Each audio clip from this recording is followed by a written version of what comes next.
സംസ്ഥാന സർക്കാർ ജീവനക്കാരുടെയും അധ്യാപകരുടെയും 6 ഗഡുവാണ് ഈ മാസം ജൂലൈ 1-ാം തീയതിയോടുകൂടി കുടിശ്ശികയായിരിക്കുന്നത്. യഥാർത്ഥത്തിൽ കേന്ദ്ര സർക്കാർ അനുവദിച്ച കണക്ക് പ്രകാരമാണെന്നുണ്ടെങ്കിൽ നിലവിൽ 15% ക്ഷാമബത്ത കുടിശ്ശികയുണ്ട്. ഒപ്പം തന്നെ ഈ മാസം മുതൽ ഒരു 3-4% കൂടി അധികം ക്ഷാമബത്തയ്ക്ക് സംസ്ഥാന സർക്കാർ ജീവനക്കാരും അർഹരാകും. പക്ഷേ 2021 ജനുവരിക്ക് ശേഷം ഒരു ഗഡു DA പോലും നമുക്ക് സർക്കാർ അനുവദിച്ചിട്ടില്ല.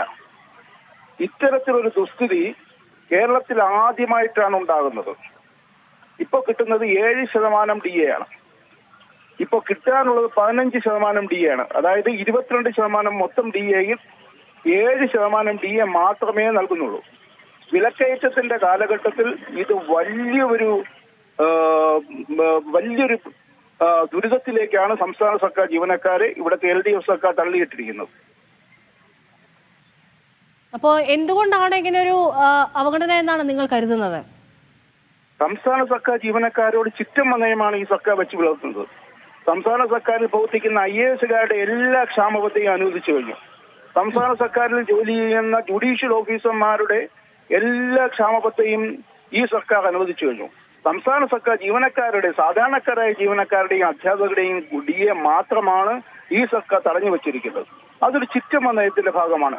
സംസ്ഥാന സർക്കാർ ജീവനക്കാരെ എന്തും ചെയ്യാമെന്നുള്ള ധാർഷ്ട്യത്തിന്റെ ഭരണകൂടം സ്വീകരിക്കുന്നതിന്റെ ഭാഗമായിട്ടാണ് ഇത്തരമൊരു ദുസ്ഥിതി സംസ്ഥാന സർക്കാർ ജീവനക്കാർക്ക് അനുഭവിക്കേണ്ടി വന്നിരിക്കുന്നത്.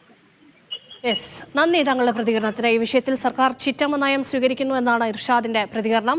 ഇപ്പോൾ employees Sangh secretariat employees Sangh പ്രതിനിധി അജയൻ കൂടി ടെലിഫോൺ ലൈനിൽ ചേരുന്നുണ്ട്. അജയൻ, എന്താണ് ഈ DA കുടിശ്ശിക വിഷയത്തിൽ സർക്കാർ സ്വീകരിക്കുന്ന നിലപാടിൽ എന്താണ് നിങ്ങളുടെ നിലപാട്? നമ്മുടെ നിലപാട് വളരെ വ്യക്തമായിട്ട് നമ്മുടെ പൊതുസമൂഹത്തിൽ വ്യക്തമായി കഴിഞ്ഞു.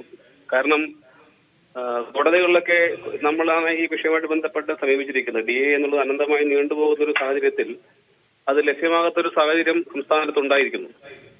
ആ സമയത്താണ് സംഘപരിവാർ സംഘടന, കേരള NGOs ഉൾപ്പെടെയുള്ള സംഘടനകൾ അഡ്മിനിസ്ട്രേറ്റീവ് ട്രിബ്യൂണലിനെ സമീപിക്കുകയും അവിടെ നിന്ന് ഹൈക്കോടതിയിലേക്ക് പോവുകയും ചെയ്തിരിക്കുന്നു. അപ്പം ജീവനക്കാർക്ക് DA ലഭിക്കുക എന്നുള്ള ഏറ്റവും വലിയൊരു ലക്ഷ്യമാണ് നമ്മൾ സ്വയം നിർവഹിക്കാൻ തയ്യാറായിരിക്കുന്നത്. സംസ്ഥാനത്തെ ഭരണ പ്രതിപക്ഷ സംഘടന എല്ലാം തന്നെ ഇക്കാര്യങ്ങളിൽ നിശബ്ദത പുലർത്തിയപ്പോൾ ആരോടും ജീവനക്കാരോട് മറ്റൊരു സംഘടനക്ക് ഒരു പ്രതിബദ്ധത ഇല്ല എന്ന് തോന്നുന്ന ഒരു സാഹചര്യം ഉണ്ടായ സമയത്ത് പ്രതിപക്ഷത്തിന്റെ ചുമതല ഏറ്റെടുത്തുകൊണ്ടാണ് നമ്മൾ കോടതിയിലൂടെയെങ്കിലും നമുക്ക് ജീവനക്കാർക്ക് അവകാശപ്പെട്ട ക്ഷാമബത്ത ലഭിക്കണമെന്ന ഒരു ആവശ്യമായിട്ട് മുന്നോട്ട് പോയത്. അതിന് പ്രധാനപ്പെട്ട കാര്യം എന്ന് പറയുന്നത് സംസ്ഥാനത്തെ IAS ഉദ്യോഗസ്ഥർക്കും ജുഡീഷ്യൽ ഓഫീസേഴ്സിനും ഒക്കെ കൃത്യമായിട്ട് DA കിട്ടുന്നുണ്ട്. അവരുടെ കീഴിൽ ജോലി ചെയ്യുന്ന സാധാരണക്കാരായ ജീവനക്കാർക്ക് അവർക്ക് അർഹതപ്പെട്ട ക്ഷാമബത്ത ലഭിക്കുന്നില്ല. 2020 വരെയാണ് 2020-ലാണ് നമുക്ക് അവസാനമായിട്ട് ക്ഷാമബത്ത ലഭിച്ചത്. 2021 മുതൽ കുടിശ്ശികയാണ് നിലവിലുള്ളത്. ഈ ഒരു സാഹചര്യത്തിൽ എംപ്ലോയീസ് സംഘ് ഉൾപ്പെടെയുള്ള സംഘടനകൾ കോടതിയിലേക്ക് പോയപ്പോൾ മറ്റ് സംഘടനകൾക്ക് പ്രതികരിക്കാതിരിക്കാൻ അല്ലെങ്കിൽ പ്രതിഷേധിക്കാതിരിക്കാനുള്ള സാഹചര്യം ഉണ്ടായ സാഹചര്യത്തിലാണ് മറ്റ് സംഘടനകളൊക്കെ ഇപ്പോൾ ഈ ഒരു പ്രതിഷേധവുമായിട്ട് മുന്നോട്ട് വന്നു വേണം പറയാൻ. അതിന്റെ ഭാഗമായിട്ടാണ് സെക്രട്ടേറിയറ്റിലെ ഭരണാനുകൂല സംഘടനയും അത്തരം ഒരു നിലപാടിലേക്ക് വന്നതെന്ന് വേണം കരുതാൻ. അതോടൊപ്പം തന്നെ ഈ റവന്യൂ ഡെഫിസിറ്റ് ഗ്രാന്റ് നമുക്ക് ഇനി കിട്ടേണ്ട ഒരു സാഹചര്യം സംസ്ഥാനത്ത് കിട്ടേണ്ട ഒരു സാഹചര്യം കൂടിയുണ്ട്. അപ്പോൾ 2021 മുതൽ 2026 വരെയുള്ള റവന്യൂ ഡെഫിസിറ്റ് ഗ്രാന്റിൽ നമുക്ക് ഏകദേശം 37,841 കോടി രൂപയാണ് 5 വർഷത്തേക്കായിട്ട് നമുക്ക് ലഭിച്ചത്. അതിൽ ഏകദേശം 30,000 കോടി രൂപയോളം നമുക്ക് ലഭിക്കുകയും ചെയ്തു. അത് ഒരിക്കലും ശമ്പളത്തിനും പെൻഷനും വേണ്ടി മാത്രമാണെന്ന് നമുക്ക് വാദമില്ല. പക്ഷെ അതിനും കൂടി ഉപയോഗിക്കാവുന്ന തുകയാണ് കേന്ദ്ര സർക്കാർ തന്നത്. അല്ലെങ്കിൽ ഇതിനും കൂടി ഉപയോഗിക്കേണ്ടി വരുമെന്ന് മുൻകൂട്ടി പറഞ്ഞതിന്റെ അടിസ്ഥാനത്തിലാണ് ഇത്രയും തുക ധനകാര്യ കമ്മീഷൻ അനുവദിച്ചിട്ടുള്ളത്.